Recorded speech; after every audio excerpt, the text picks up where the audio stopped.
So the YouTube algorithm is telling me that people are searching for what is the best loadout in Helldivers 2. And while I typically subscribe to the theory the best loadout is the loadout you bring, i.e. whatever you're having fun with, well, that won't make a long video, so we need to improvise. I will start by saying that is the answer to the video. Whatever you want to bring, whatever is going to be fun, is the best loadout, but let's try and answer the actual question of what is the singular best loadout in all of Helldivers 2. To answer that, we're going to need to define a few different things. One, what is best? In the context of this video, I'm going to say best means a couple different things.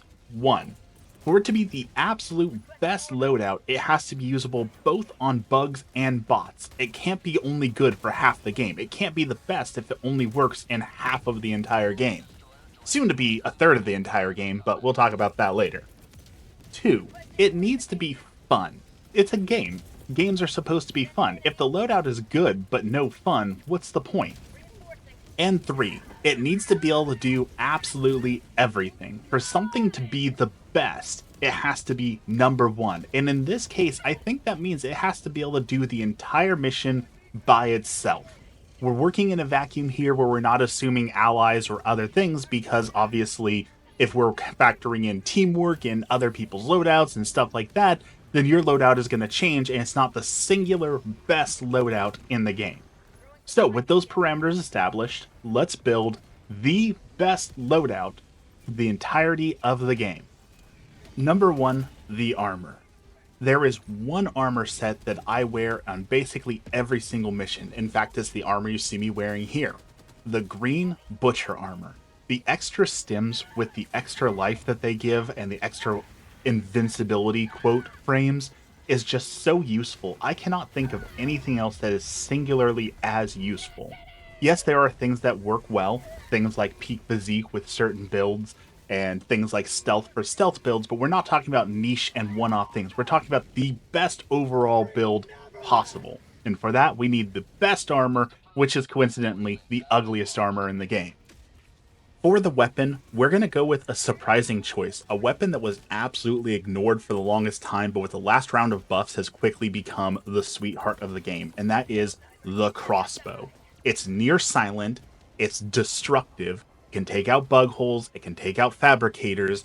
The only issue I can ever say with it is the clip seems a little too small, but it can do everything. On top of that, it's one-handed, so it's versatile for carrying out things or carrying things for missions. It absolutely destroys the bots, and if you're unlucky enough to land on like a bile nursery planet, it is wonderful for popping those bugs as well. It is overall the best gun in the game. The sidearm honestly doesn't matter that much, but I prefer the shotgun, but I can see the big iron also being a good one here. However, recently people have also been saying that the flamethrower is awesome, and the dagger with the buffs is awesome too. Really, the sidearm doesn't matter all that much. So it might be cheating, but I'm going to say this is a free slot. You can bring absolutely anything and it'll still be the best build because, again, sidearm really doesn't matter that much. Now this is going to be the hardest one, I think, in this entire list, which is selecting the grenade, because the stun grenade ran king for so long. The stun grenade is undeniably awesome and super powerful, both on bugs and bots. It's wonderful for lining up shots. It's great for saving your skin. However, in the last buffs, we got the thermite grenade to actually be relevant. And it is more than relevant now because it is amazing taking down Hulks, taking down Bile Titans. It is a wonderful tool in a pinch. And while I want to say stun grenade is probably the best overall, I'm not going to lie, I haven't unequipped the thermite grenade since the buff. So I think that speaks volumes for it. And we're going to put in this list as the best build of all time for everything. Bring that thermite grenade, final answer. Now, on to stratagems and boosters. Let's do the booster first since it should be fairly easy and quick.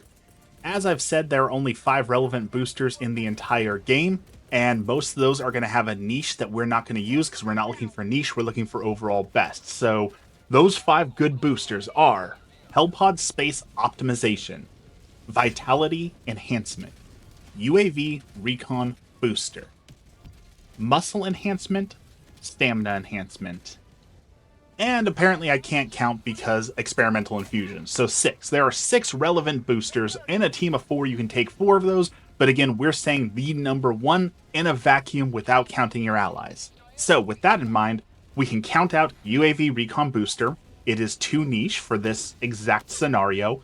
Hellpod Space Optimization, because it really only counts for the first time you drop in, which you can mitigate with a supply drop as soon as you drop in, and when you die, and we don't want to die. So of the remaining ones available, I'm going to say that the Experimental Infusions is the GOAT, the one that you should always bring for the best build. Having the extra move speed is absolutely wonderful, especially since we're going to be wearing the heavy Butcher armor, and the less damage is always super useful, especially when you play like me, and you're dropping stims every 10 seconds and taking heavy damage all the time. So with our 4 remaining stratagems, we need to be able to do everything in the game, which means we need anti-tank, we need chaff clearing, we need a little bit of utility, and a get out of jail free card for those times when things get a little too tense. So, the first thing that's going to cover all those bases is the Orbital Napalm Barrage, the singular best stratagem in the entire game. Are you overwhelmed? Throw it down. Is a breach coming? Throw it down. Are you trying to go through a base? Throw it down. There is almost no scenario where I would not want to have the Orbital Napalm Breach, and the only scenario I can think of off the top of my head is if someone throws it down on top of us while we're trying to hold out in one area. And I mean like right down on top of us. But if you throw it out at your maximum distance, even if you don't have the extra stratagem distance throwing arm, it would be okay, it shouldn't hit you, and it will clear out almost everything. So, number 1 slot goes to Orbital Napalm Barrage. The second slot, I'm tempted to put autocannon here, because the autocannon can literally do everything, and it will save us a backpack slot. There's nothing bad to say about the autocannon, but I know some people don't like it, especially on bots, because it requires some aiming if you're going to take down the Hulks. And there are some bases that are hard to take down, like if a turret is looking at you, you don't have the ability to destroy it, as well as if you have to destroy bases, you'll need like the 380 barrage instead, since you won't have the firepower to destroy the bases, and nobody gets close enough to hellbomb those. So we're going to change that out for a recoilless rifle, the new king of all after the buffs. It can take down chargers, it can take down behemoths, it can take down bile titans, it can take down hulks, it can take down factory striders, it can take out cannons, it can take out bases, it can do everything. And it takes up a backpack slot, so we don't have to worry about wasting a slot of our stratagems on backpacks. Number 3 is going to go into the Orbital Gas Strike. Now, honestly, I prefer the gas strike before the changes, where you just throw it like on a bug breach and it would take out every single bug that came out. However, the confusion is useful, and since we need a little bit of utility, rather than something niche like the smoke, the gas gives us an ability to breathe if we need a little breathing room, as well as take down enemies easily if we want to take on a horde. It just has that flexibility we need for this build. And for our 4th and final slot, I think we're going to need a turret for this build, simply because it again gives us a little bit of flexibility. It gives us the ability to run away, gives us the ability to distract some enemies, gives us a little extra firepower if we need it, the ability to cover our backs. I think a turret will perfectly round out this build that will work for absolutely everything in the game. And for that turret, I truly believe the Rocket Sentry is going to be the best pick. I went back and forth between the autocannon Sentry, but the thing that cinched it for me is if you're dealing with things like flying enemies, especially the gunships, if you're just using the recoilless rifle, you're going to blow all your ammunition on those since you just have the crossbow. So the Rocket Sentry will greatly help with that and cover that hole, as well as it gives you a little bit of extra power against factory striders to take them down quickly. I truly think the Rocket Sentry does fill that hole the best here. And there you have it. The best build in all of Helldivers 2 for absolutely everything. Now, again, as I warned at the beginning of the video, I don't truly believe there is a best build. You should play with what you want. You should change things up so it doesn't get stale. You should work with your team and your allies. However, if you don't know what your allies are doing, or you want to be very self-sufficient, or you want to guarantee a win, this exact build is basically all I ever use when I'm doing solo level 10s, or when I'm running on a team where I know that I'm going to be having to pull more than my fair share of the weight. If you disagree, leave a comment down below of your favorite build that you think is the best build in the game, keeping in mind all the rules we laid out. Just because you like it the best doesn't make it the best build in the entire game. So if you think you have a better, best build, put it down below. And as always, thank you for watching. Have a blessed day.